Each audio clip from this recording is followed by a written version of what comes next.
হজ পালনে বিশ্বের প্রায় 15 লাখেরও বেশি মুসল্লি এখন মক্কা নগরীতে, কিন্তু আধ্যাত্মিক এই যাত্রায় এসে বাড়তি দামের কষাঘাতে পড়েছেন হাজিরা। মসজিদুল হারামের আশেপাশের বাজারে সবকিছুর দামই আগের চেয়ে বেড়েছে দ্বিগুণেরও বেশি। চলমান যুদ্ধ পরিস্থিতি ও হরমুজ প্রণালী বন্ধের প্রভাব এসে পড়েছে ইসলামের পবিত্রতম এই নগরীর বাজারেও। পবিত্র হজের মৌসুমে মক্কা এসে বাড়তি দামের চাপে পড়েছেন বিশ্বের বিভিন্ন প্রান্ত থেকে আসা হজ যাত্রীরা। মসজিদুল হারামের আশেপাশের বাজারগুলোতে ক্রেতার ভিড় থাকলেও কমেছে কেনার সামর্থ্য। গ্র্যান্ড মসজিদ সংলগ্ন মার্কেটগুলোতে স্যান্ডউইচ বার, জুয়েলারি শপ এবং পোশাকের দোকানে ভিড় থাকলেও হজ যাত্রীরা বলছেন আগের বছরের তুলনায় এবার টাকার মূল্য অনেকটাই কমে গেছে। যুদ্ধ এবং হরমুজ প্রণালী বন্ধের কারণে সরবরাহ শৃঙ্খলে যে ধাক্কা লেগেছে এবং তেলের দাম যেভাবে বেড়েছে তার প্রভাব পড়েছে বিশ্বজুড়ে পণ্যমূল্যে।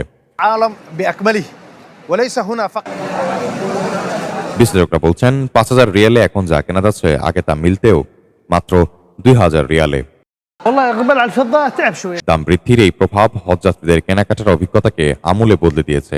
বিশেষজ্ঞরা বলছেন হরমুজ প্রণালীর সংকটের প্রভাব কতদিন স্থায়ী হবে তার উপরই নির্ভর করছে আগামী দিনে মক্কার বাজারের চিত্র। সাইফুল ইসলাম, ডেস্ক রিপোর্ট, জনতার খবর।